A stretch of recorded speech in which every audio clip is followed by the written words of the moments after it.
Okay, so once again, I forgot in the first part of this lecture to turn on the micro, so I apologize for that. Now the micro is on. Let me just check. Yes, it's on. So to install NumPy in Python, I need administrative rights, so I cannot do it now. And I apologize for today, but in the next lectures, I will try to solve this problem. But in any case, what I explained to you is what the essence of what I want to say. The only thing is that we cannot check. The code seems to be working. Okay, so let me just get out of these windows, which are not needed anymore. And let me just close this and this. Perfect. I think I can also close R for now. Good, and that's it. Okay, so next topic, Harbour oscillations. So what to say about this lecture? First, I have a PowerPoint here, and let me open it.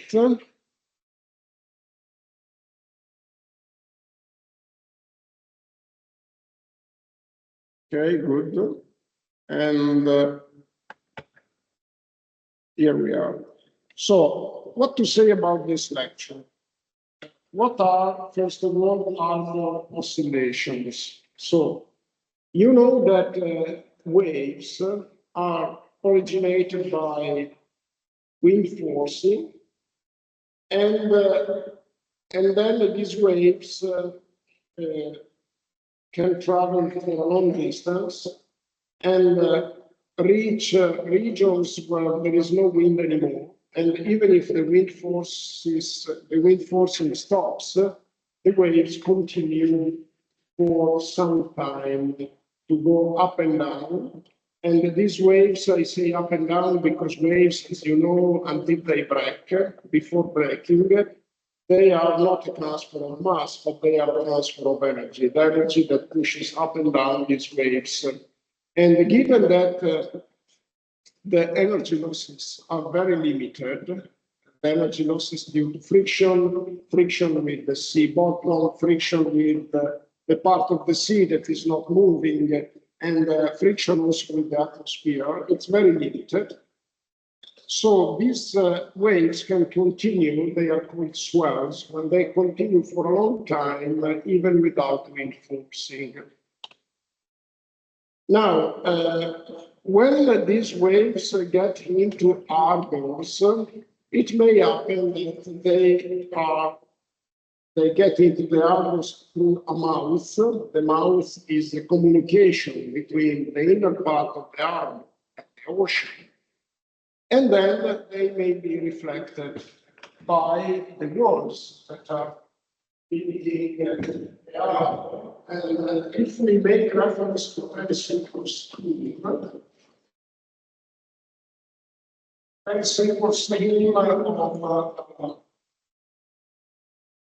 rectangular harbor, we can depict the situation quite simply. So, very simple geometry. That is depicted by what we call is the limit of the harbor towards the land. Just 1 second, I just want to make sure that the camera is looking at the blackboard. Yes. Okay.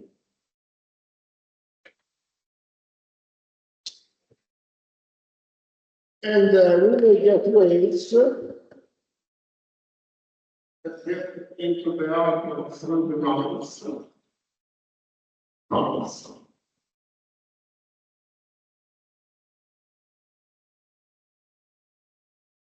And then later on, against the man, the year, maybe reflected.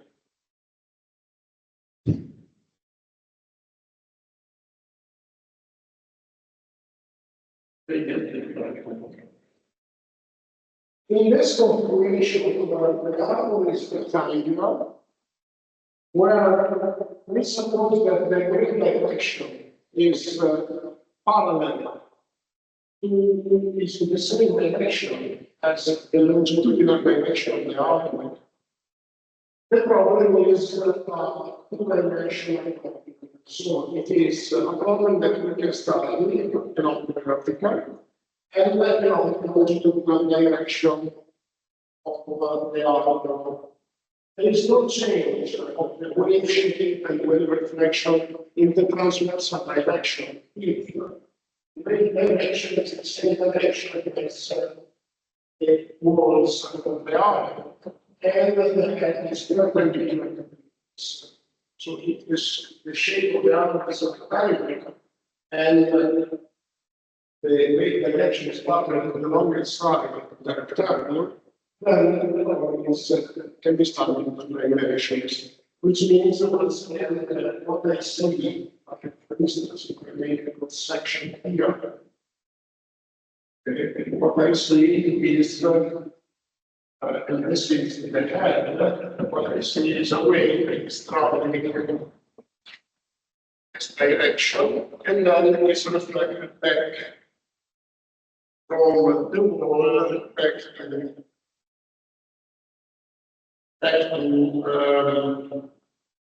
like for instance, either electric ocean. This is reflected. Let me just make it simple. This is this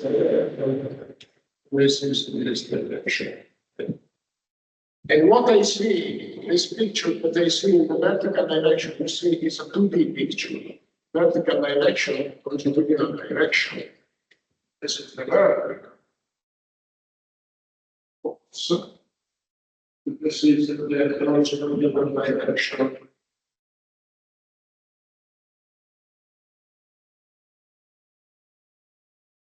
And this figure that I see 2D is with the same figure that I would see if I made my section here. So there is no change in the transversal direction. Okay. So it is a 2D problem. And what is the problem? What is the interesting part of this? The interesting thing is to study how these two waves superimpose each other. So what is the result? Because you know that the way gets against the red, it is reflected. It is reflected with some behaviors, and therefore the reflected wave sends out incoming wave. And it's an interesting thing to see what is the result of this superimposition, because you understand that when some waves, they can cancel each other or they can sum up each other. And if they sum up, then the result is a wave with the increased amplitude. So it is interesting to study how these interact. And it is even more interesting to see what happens at the mouth, because the mouth, what we got originally, is an energy transfer given by an incoming. So when we go back after a certain time, so the incoming wave goes against that and comes back. When they get here, the superimposition of the waves may get an additional energy. See, see is continuing to go up and down, so transfer energy. And you understand that it is interesting to study whether the superimposition of this train of waves plus the incoming train of waves gives rise to a continuous increase of the amplitude into the hours of the resulting wave. Because also in the mouth, it may happen that they cancel each other, or it may happen that they somehow each other. So our approximation is the study of the resulting situation. And why we are interested in studying it? Because we have had experiences where even a small training waves coming from the ocean can induce oscillation of large amplitude into the output. And into the output, even if we have nodes, we have a single tone, so we have more significant interaction of the waves with the surrounding environment with respect to the open ocean. So here there is more friction. It's a friction of the sea bottom, which is expected to be not as deep as in the large ocean. We have the friction against the walls, and we have the reflection, which originates some friction. But even if there is more friction, then even in that situation, we can get to dynamic movement, which is a continuously increasing wave height. And we have experience of situations where the moving lines were broken. You understand that this, if the ships are exposed to very large amplitude waves, then moving lines can be broken. However, there is one additional thing to say. When the ship is hit by a wave, the ship goes up and down. And you understand that if the ship goes up, when a subsequent wave pushes it up again, then the ship may increase, even with under the forcing of a small amplitude wave, the ship is pushed up and down by the small amplitude wave until the moving lines are broken. It is like you think of a swing, and you go on a swing, and somebody is pushing you. We know that in order to increase the amplitude, the pendulum of the swing, just sufficient that the person who is pushing you is a sequence of small pushes at the right time. And a similar situation, by the way, this is called resonance. This is called resonance, when you get a sequence of small impulses or small forces that is causing an effect of increasing magnitude. This is resonance. And we have some relevant understanding of what happens when there is a resonance and what are the conditions leading to resonance. So when we talk about oscillations, actually, we talk about resonance. And let me make another sketch here of the swing, or better, pendulum. The pendulum is a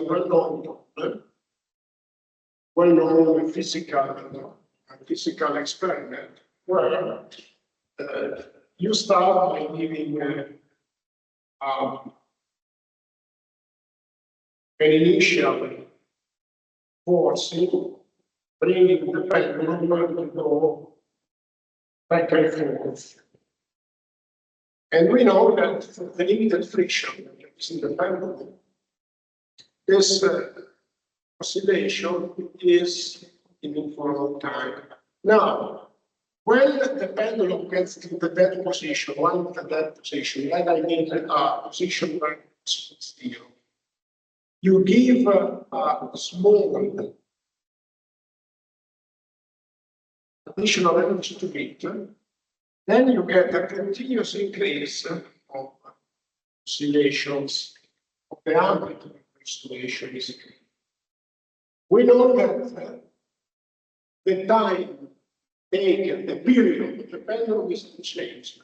So if the amplitude of oscillation increases, it means that the pendulum increases the speed during the oscillation, but the time that is taken by the pendulum go back and forth remains the same. It is a characteristic time of the pendulum. It is called characteristic period. So when it goes to the position where velocity zero, you continue to give a small force, then the oscillation continues to increase. But a necessary condition is that the additional force is given at the right time. So the additional force is also periodic, like when I push a person over the swing. It is a periodic force. And in order to be effective,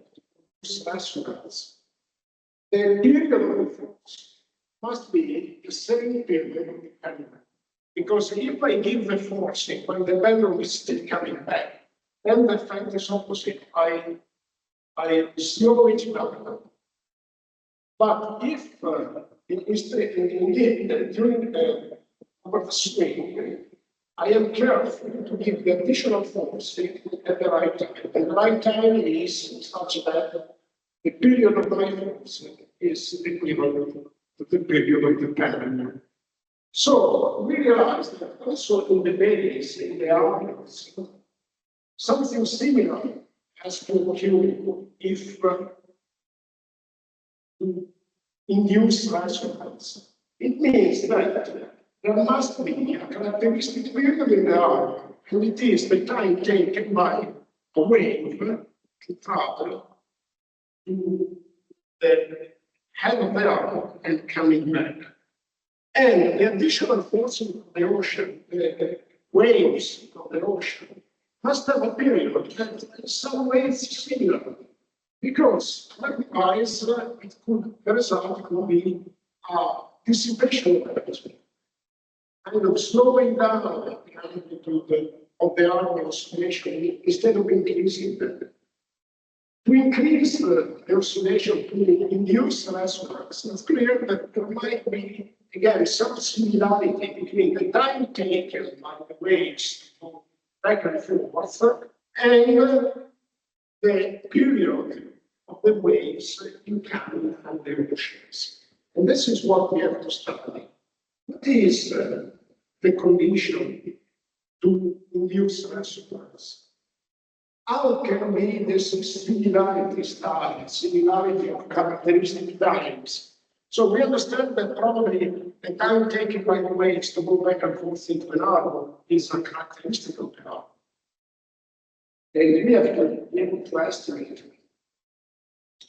And of course, once that we know this characteristic time, we know how to find out the measure of the period of waves. And of course, we have to be mindful of the risk associated with similarity in these two periods. It is indeed fascinating, and it is something that is very important. And of course, the study of this phenomenon allows us to devise deep plans, so to prepare in advance to adapt if these conditions may occur. And it is not so rare. It is not so rare. These amplified waves of resonance are called seiches. Seiches is the plural of sage. They are also called maybe with different names like monster waves or waves. Usually when we talk about resonance in the algorithms, they are called seiches. Seiches need to be very large, to be not called a sage wave that is not considered normal. Of course, friction increases when the amplitude of the waves become larger.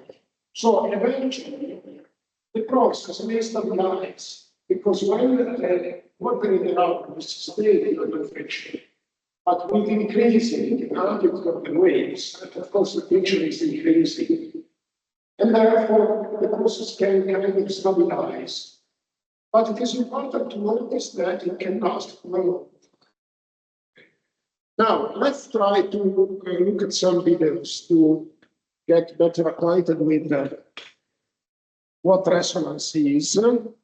And let me refer to a Wikipedia page, pendulum resonance. And there are several videos. I think one of the most interesting is the Wikipedia page. A second, where is it? So pendulum resonance, Wikipedia. Pendulum resonance. Let me see this one. No, it's not this, sorry. Oh, here it is. Okay, I think this is, I already gave my donation, but of course I didn't log in. By the way, I'm so grateful to Wikipedia that every year when they ask for the donation, I make it. Not a large one, 10 euros per year. So what is this experiment, which is called the Barton's pendulums? Here, there is a fixed beam, a string, a fixed beam, and we have a string, and the string is connected to several pendulums of different length, and there is a driver. The driver is a pendulum with a large mass, and so the experiment is done by giving an additional forcing to the driver. So we take the driver, we lift it, and we release it. So the driver starts making back and forth. And it's the driver, of course, gives a kind of forcing to the string. So the string, under the impulse of the driver, in the direction of the depth of the screen, goes back and forth. So it gives an additional forcing to the other pendulums. Okay, so if you basically, if you look from the top, this is actually from the top, you see driver. Okay, this is the driver. And then you have the other pendulums here. And then what happens when you use the driver? Is that the driver basically goes back and forth, the string goes back and forth a little bit. This is the slope from the top. So if you have a back and forth here, back and forth here, and this back and forth moves the oscillation of the other pendulums. And this oscillation is promoted by back and forth that there's a characteristic period. So if the characteristic period of one of the pendulums, it matches the characteristic period of the driver, then you get resonance. Otherwise, you don't get it. So Barton studied this phenomenon in a very simple experiment. And what happens if you get a pendulum with the same characteristic period? The oscillation of this pendulum, and then it leads back oscillation of the swing, and this chemical oscillation of the swing stops the drive. So there is a transfer of energy from the drive to pendulum which has the same characteristic. And it is a very simple experiment, which is indeed very interesting to study resonance. And there must be a video here. Let's look at this video.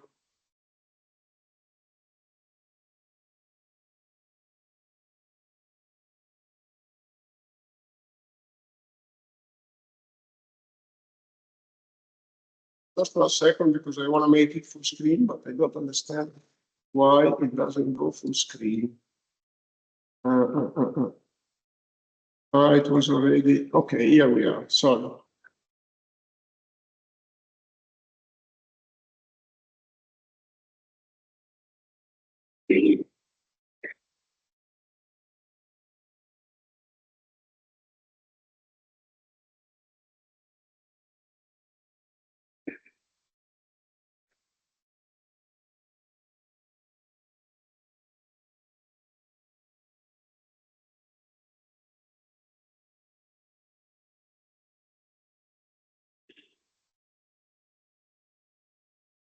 So basically,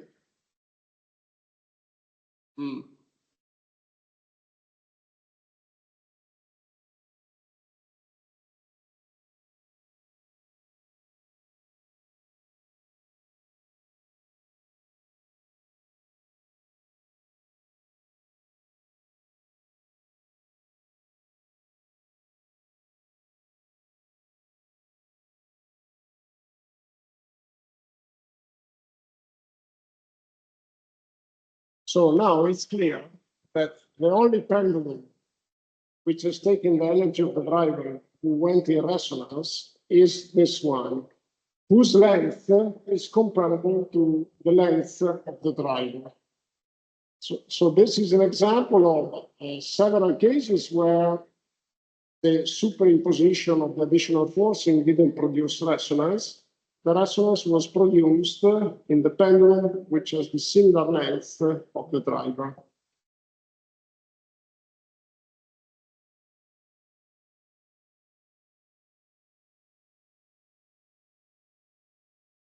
You see, it's clear.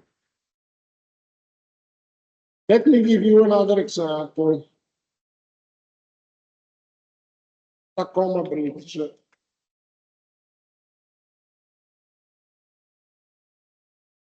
And if you see over Wikipedia, Tacoma Bridge.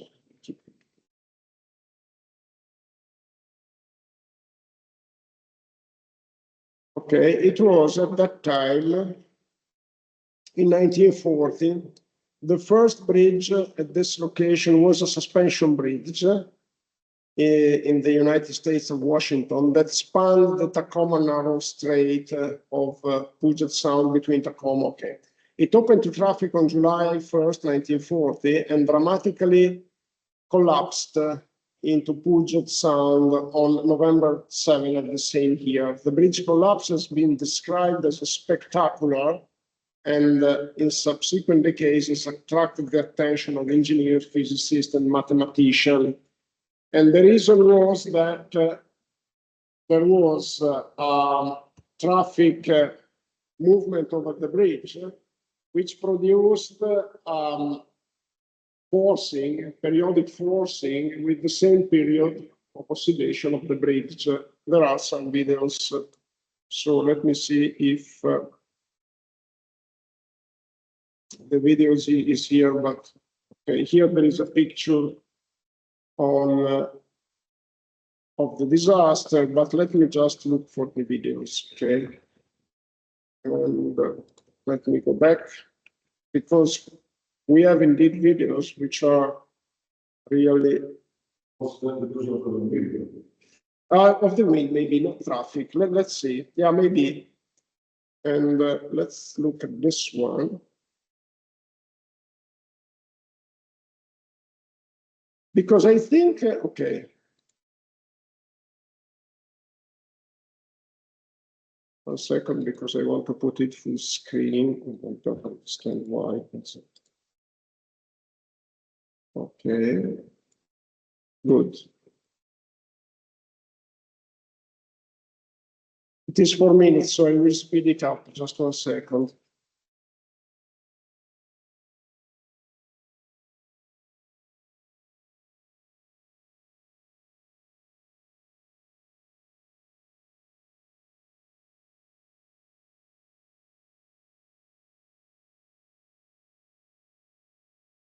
Okay.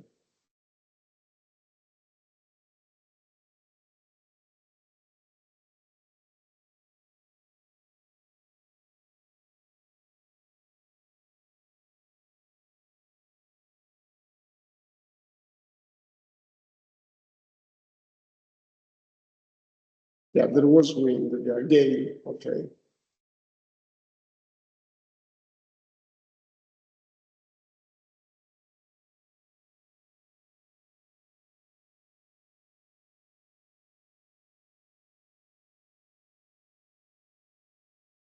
It was close to the traffic because, okay, there was just one car.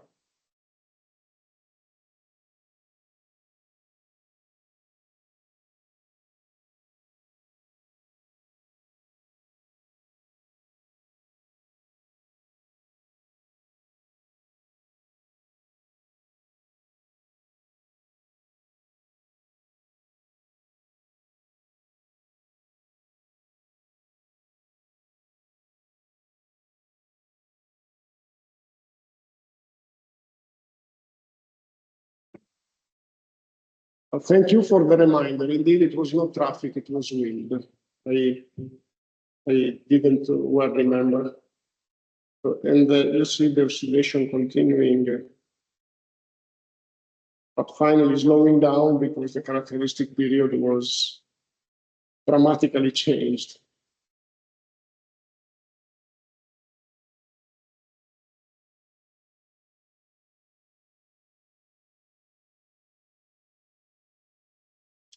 This is the reason why. This is the reason why we have to be very careful of hitting bridges with periodic forcing, because the bridge is a rigid body, and this is with a characteristic period of oscillation. This is why soldiers, when they walk through bridges, they break their pace, because you know, soldiers are instructed to keep the same pace. And they realize that if the pace of the soldiers have a period that is close to one of the critical periods for the structure, then it can cause a collapse. And therefore, they are instructed when they walk through a bridge to break the pace. And they are left free to walk with their own individual pace in order to avoid this rhythmical forcing. Okay. Okay, so the problem is indeed fascinating, interesting, and also for Harbors, because we had several examples. Let me see. Here there is a first picture showing you what happens when a wave gets against a wall, against an egg. The wave is, we know, is reflected. And it is this reflection that is concerning, because otherwise, from the ocean, from the mouth, you have the same rhythmical forcing, which is not concerning by itself. It wouldn't amplify if the wave was not reflected. It's like the pendulum. I mean, what causes the accumulation of energy is the fact that there is no friction, and when the pendulum comes back, is reflected, then there might be a superimposition of the forcing with the incoming energy. And how are defined seiches? Okay, so first of all, these are known episodes. They may happen in harbors, but they may happen also in lakes. In fact, a first episode of seiching was reported in Lake Constance in 1549. And also in the Lake of Geneva, there was a record collected already in 1730 of observed seiches. And here you see a definition of seiches: the rhythmic rocking motions that water bodies undergo after they have been disturbed, and they sway back and forth, as gravity and friction gradually restore them to their original undisturbed situation. One important thing to remember, I already mentioned it to you, after the forcing was received by the pendulum, but also by an Harbour, it lasts for a long time. And therefore, I mean, we can talk of forced seiches or forced oscillations if the forcing continues, or free oscillations which continue even after the forcing is finished. Now, let me just show you a video of a seiche induced in a laboratory tank. The link is still working.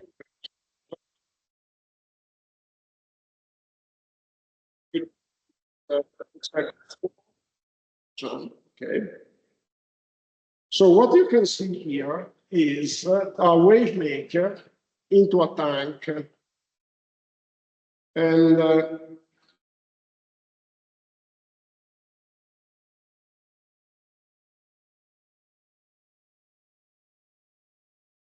heaving continuously. And the forcing is impacted by the head, which is restricting one. And see that the amplitude of waves is steadily increasing. Now reflection starts, and you see already the amplitude increasing, and it continues to increase.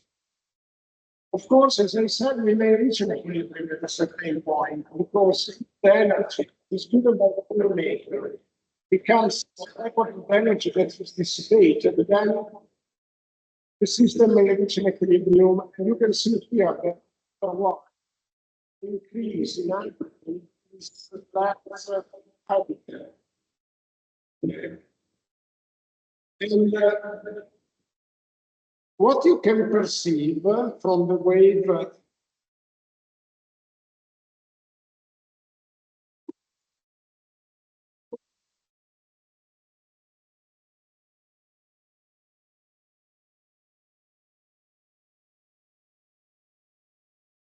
this is a very simple oscillation, and you see now the wave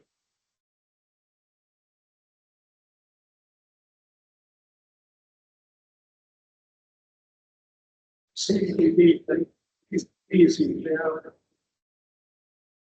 And this is a small time. And you think of a large harbor where the energy is the weighted energy is very significant. And of course,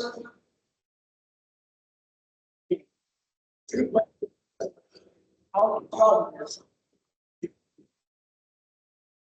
we understand that it must be simple. It's a great way. And but you understand how reflection works. I think that this, because here there are a lot of attempts they made with different frequencies, etc. And you understand that here, in order to create the situation, the wave maker must have a proper frequency, a proper period. Okay. Okay, there are other links here.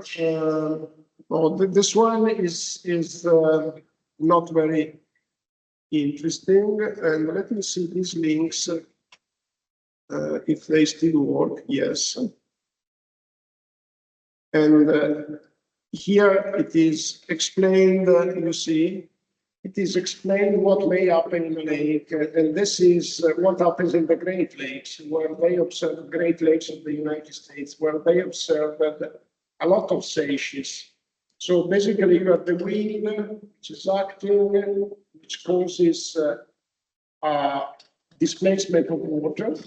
It's kind of a wave, you see. It's a wave, and then the wave comes back. And when the wave comes back, if you have still the wind continuing, then you may get this to this situation. And there is also one thing to say: in order the wind to cause this resonance, it is not necessary that the wind is periodic, because if you look at this picture here, the wind is clearly pushing the water.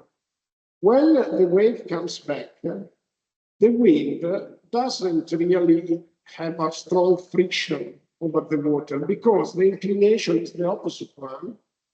And the wind is, let me see if there is another figure. No. The wind is not really pushing against the wave because the inclination is opposite. And then when the waves goes back, then the wind pushes strong because the wave becomes inclined against the wind. When the wave is coming back, is inclined in favor of wind, and therefore it is not so effective. So even a constant wind may create resonance for this reason.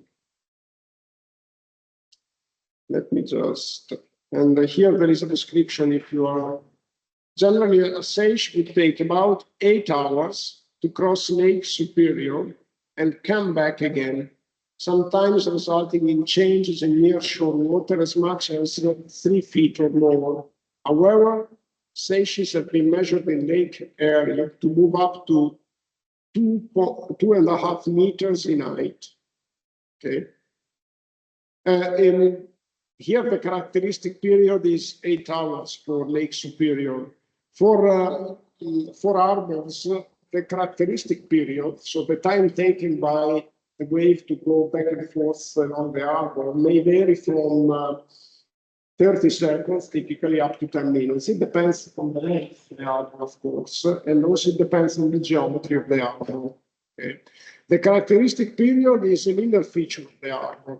On the other hand, keep in mind that the presence of ships, the presence of other obstacles may change this characteristic period. Let me just check the second link, because I even don't remember. Yeah, you see that here there is the wind setup.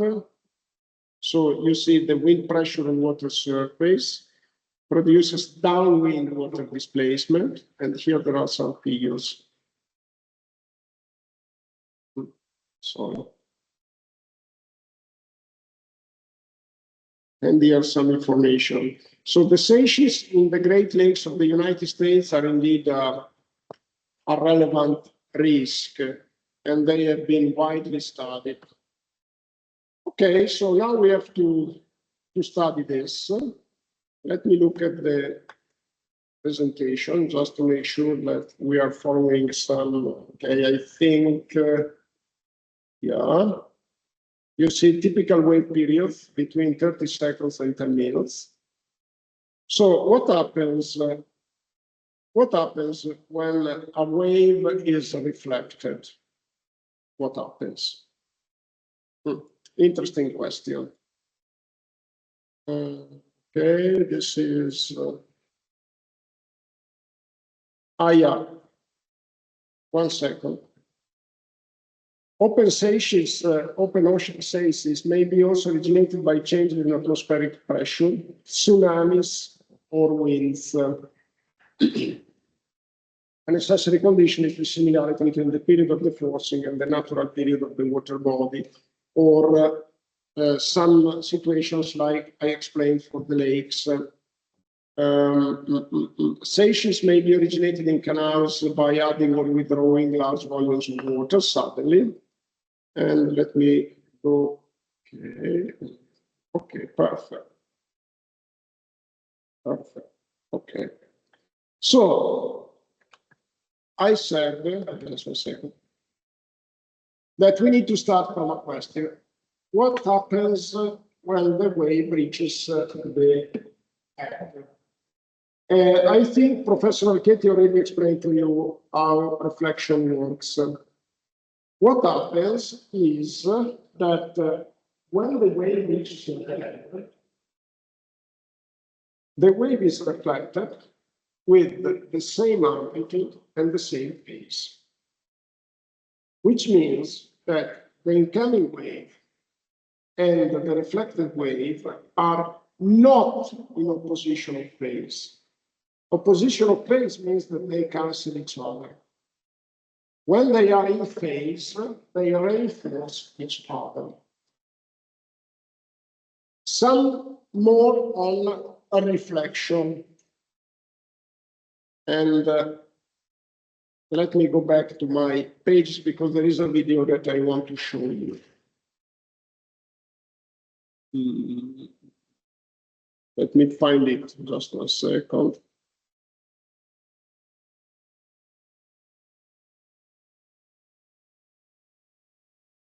This one.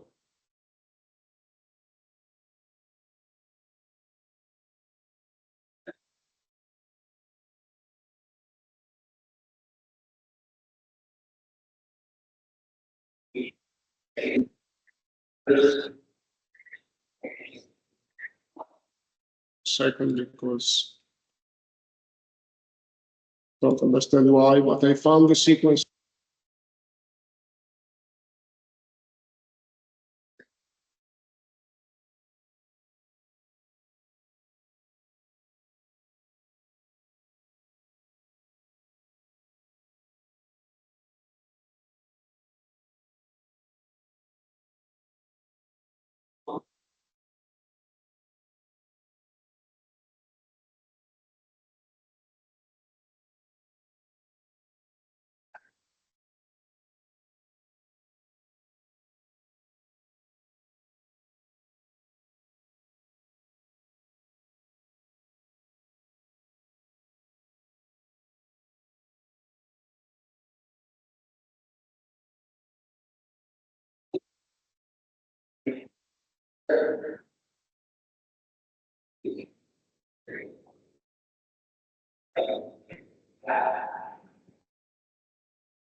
You notice that he's keeping the same forcing on the hand, but the amplitude is increasing. This is resonance, okay?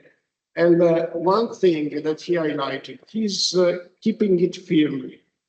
This is not what happens with waves reflected against a head. Because the wave, when it hits against a head,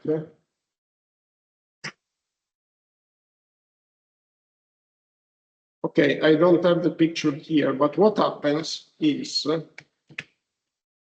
what you can see in this picture.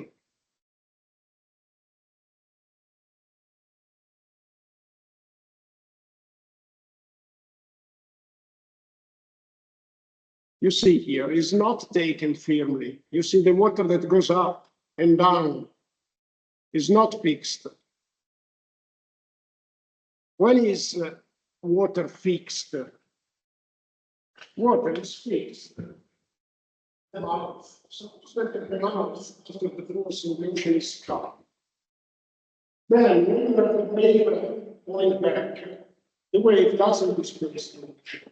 There is not enough energy. And therefore, again here, you have the ocean is keeping the stream freely. Here, the head, the wave goes up and down. So the head is more similar to the left, to the professor hand here.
It's not easy in this thing.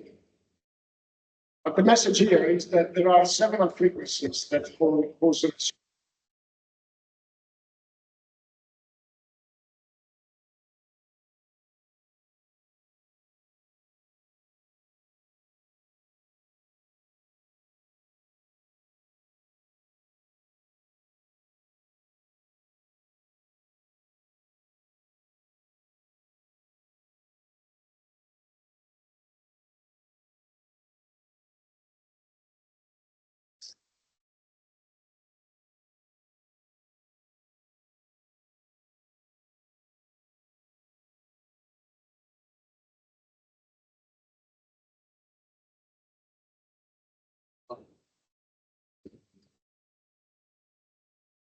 So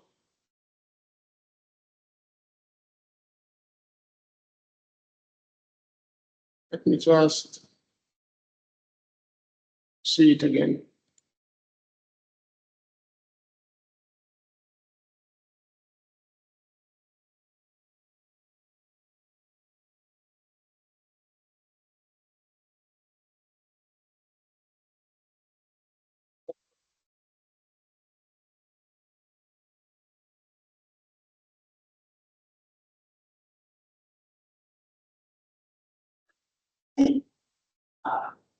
Look at this.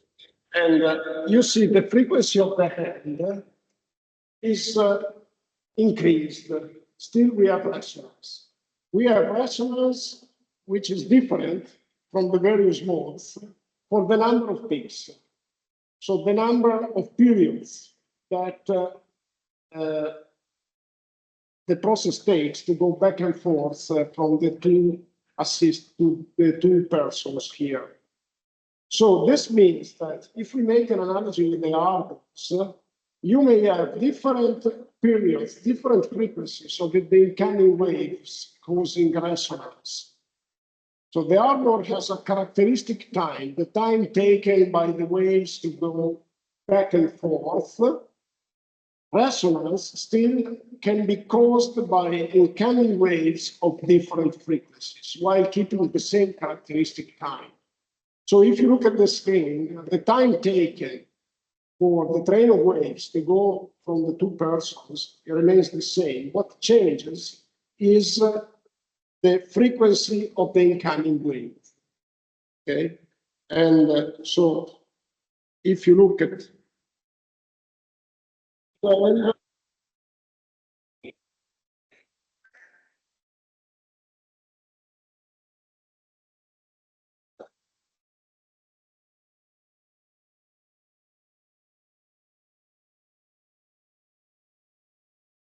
see, there is no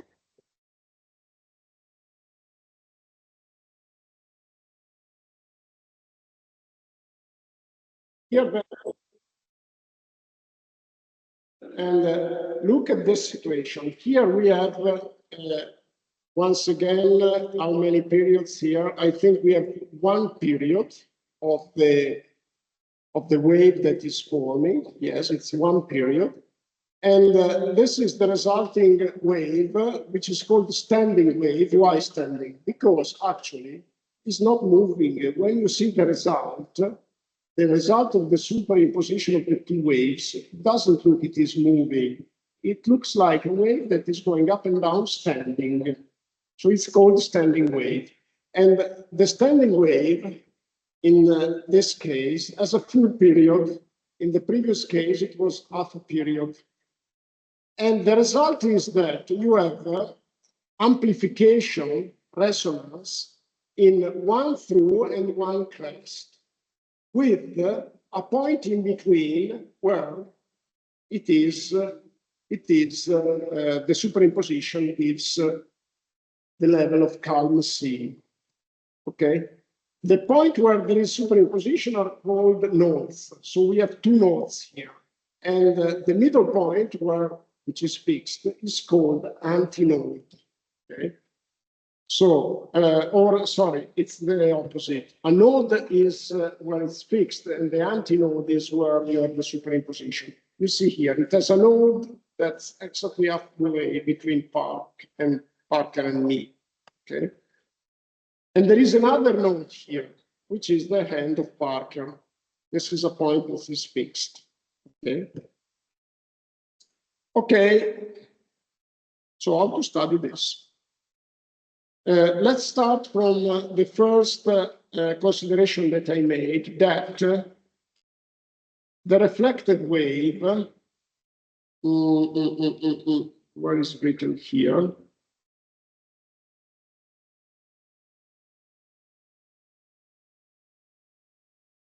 Reflected.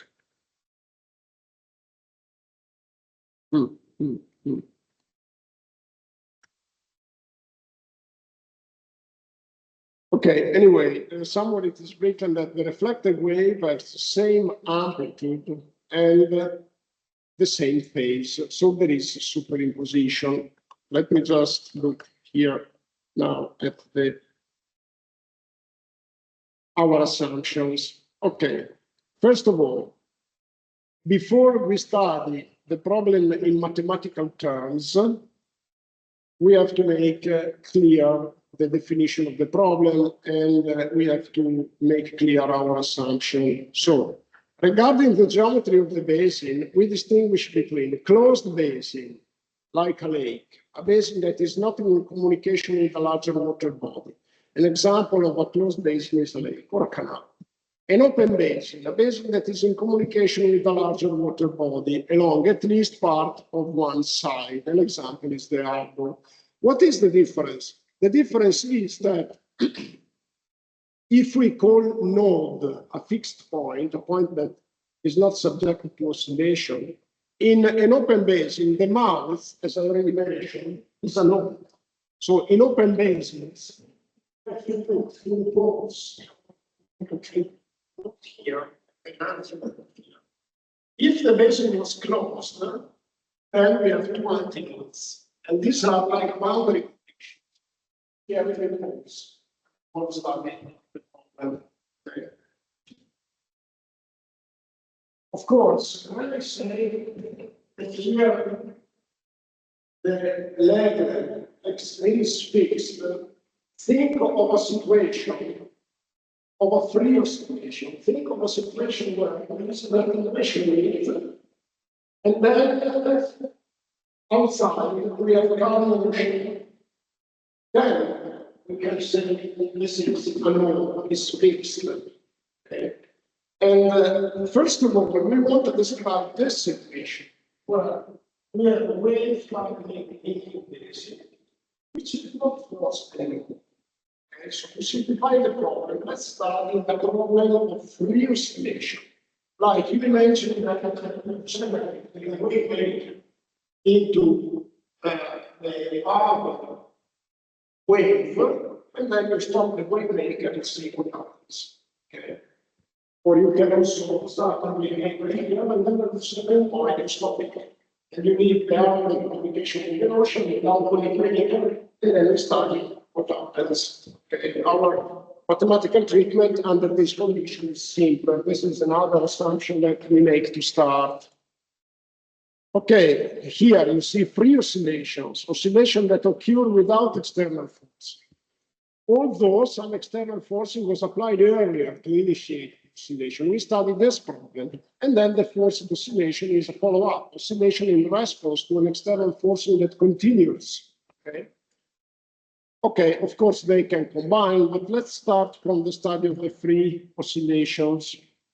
Good. Now we refer to the two-dimension problem. Okay. One thing.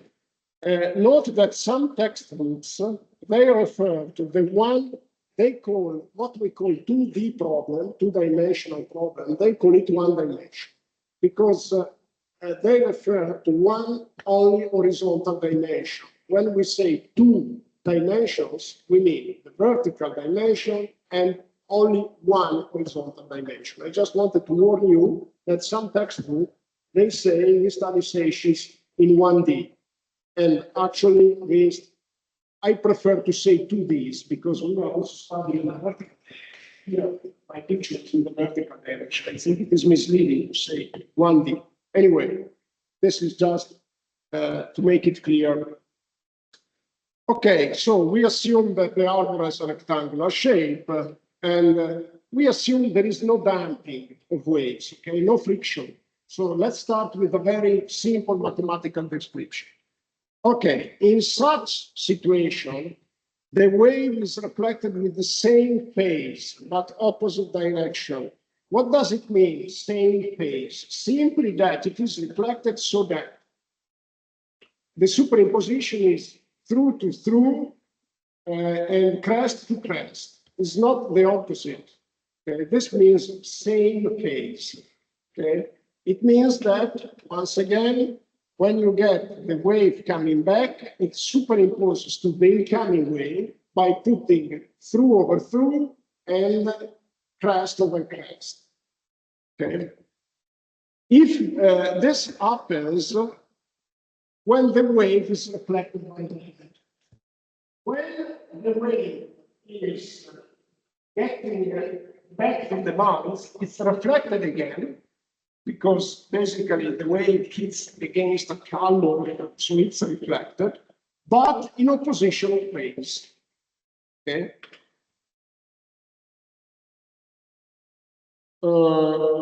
Oppositional phase means if we refer to the string, the hand is fixed. And keeping the same phase means band that is doing that. Okay.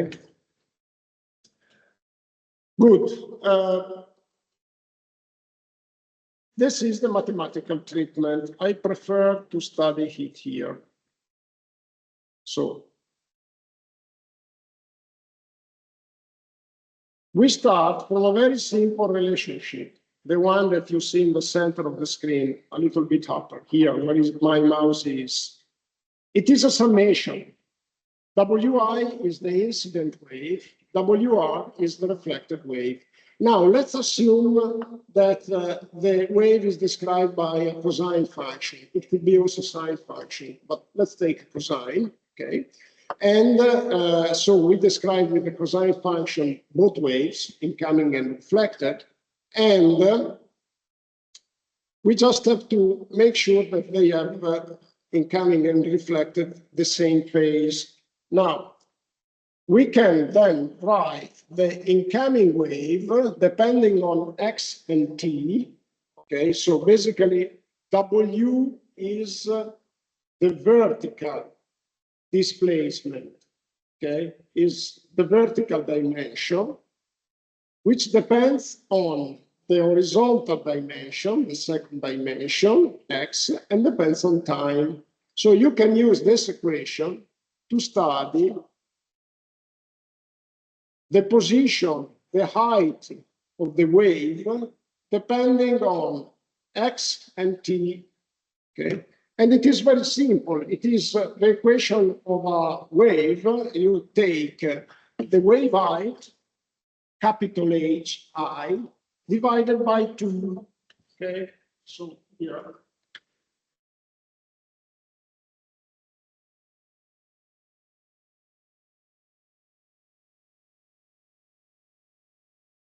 Write it again. Because one thing is to read something on the screen, and another thing is to read something by its written on the paper.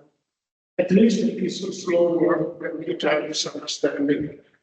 Because this is not really difficult in mathematics, but getting an understanding is not so easy. Okay? Getting with understanding, I mean perception, because we are engineers, and we always need to associate the mathematical structure of a relationship in the real world.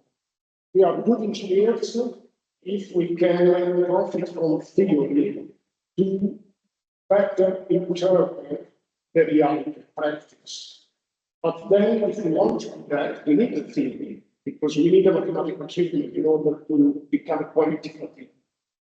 On the other hand, we are good engineers if we can associate the theory with something that we can perceive with the eyes, not only with the brain. So it is also extremely important to make this association between the mathematical formulation and the reality, and this is not immediately easy. Okay, so W incoming depends on x and t. And this is equal to the wave height divided by 2. So the wave height is the distance between the crest and the floor.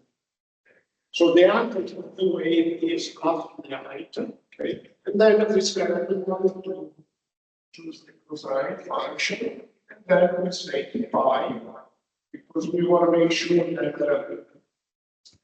the periodicity is given by 2 pi, and then we multiply 2 pi by x divided by lambda is wavelength times divided by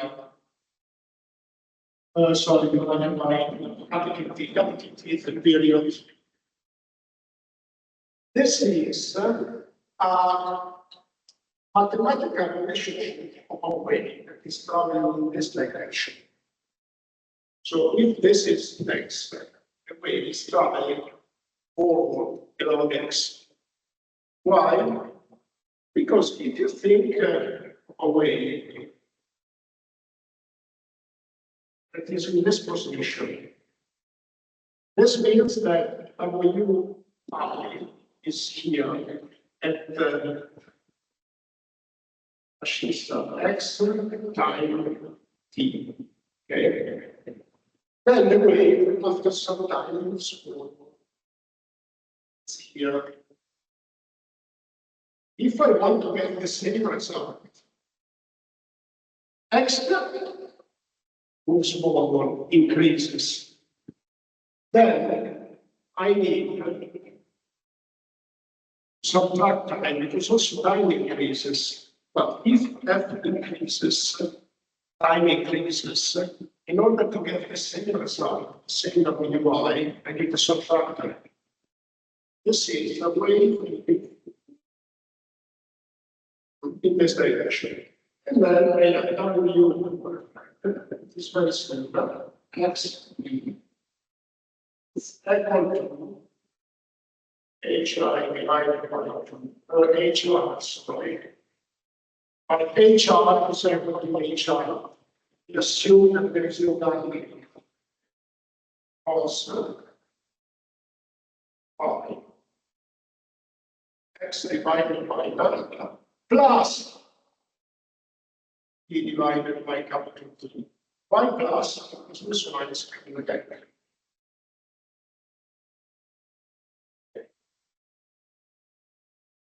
And then we have to superimpose these two. This has the same phase. It is this is something that is not immediately understandable, but we can prove it by making a computation. So we can write something in R to visualize the superimposition of these two waves, and we prove with a computation that indeed they superimpose each other. They generate the standard wave with twice time making.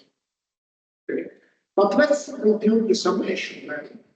We still have some minutes. Okay. So if I sum these two, what do I get?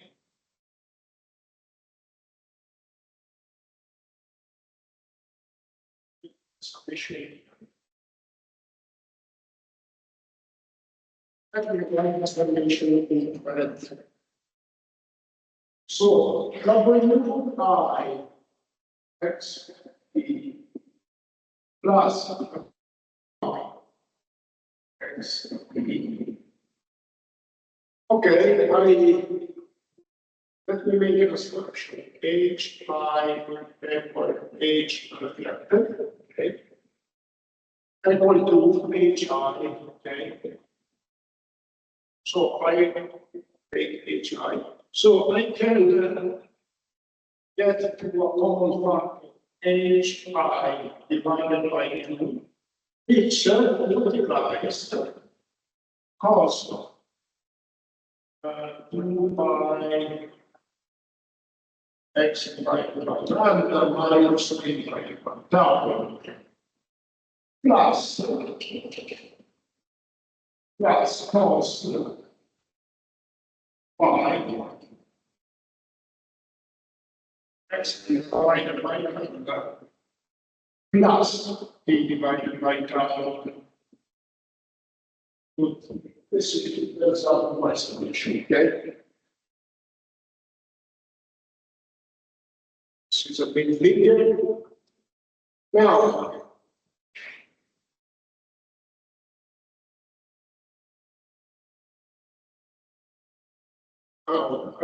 cos A plus cos B, sum of two cosines,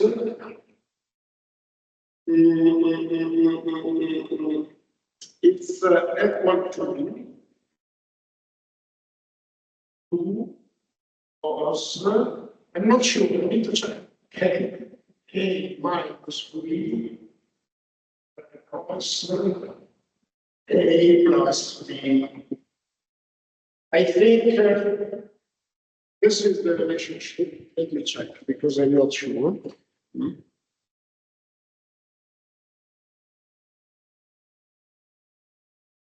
Some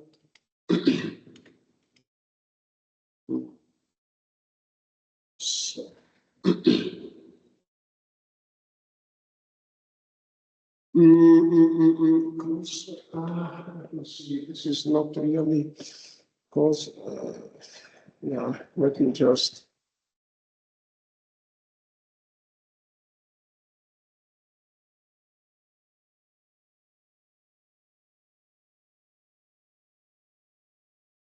Yeah, post-aferesis formula. Okay, here it is.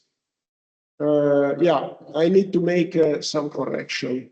So it is this one. So cos p plus cos q cos, okay, okay. I forgot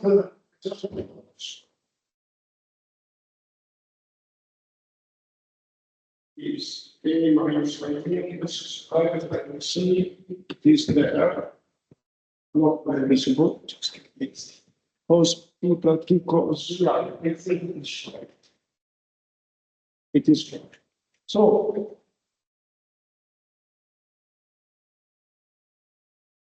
now this means that I can write WT. Let me see if I use the same symbol in the lecture notes.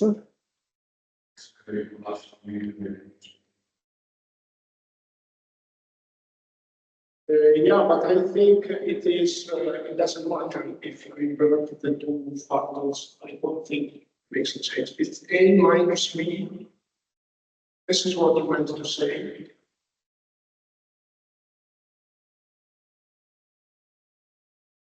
It's still here because b. I'm sorry that it's not very visible.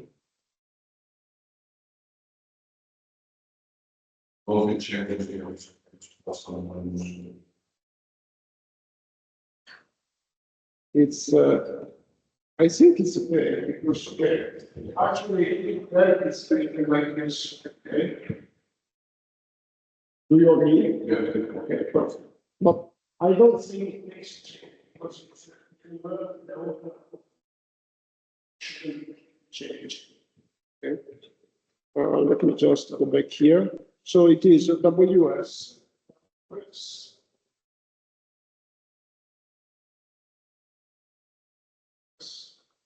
XD.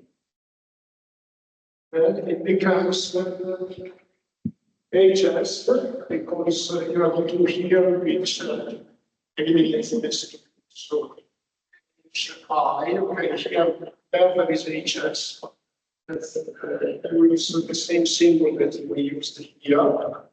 Close. And then there you get X, correct? Yes, divided by lambda. Cos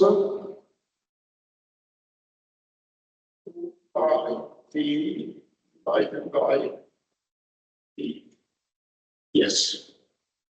Because when you take a plus b here, a plus b means this one plus this one. So you get twice x divided by lambda and 2i. But here you have divided by 2, so it remains this. And same thing, this is the result.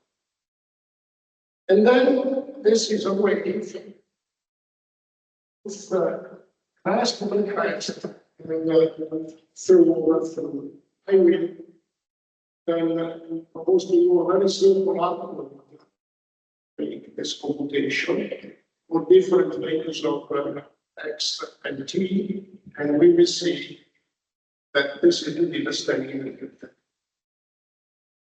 I think it's it for today. Questions? Good.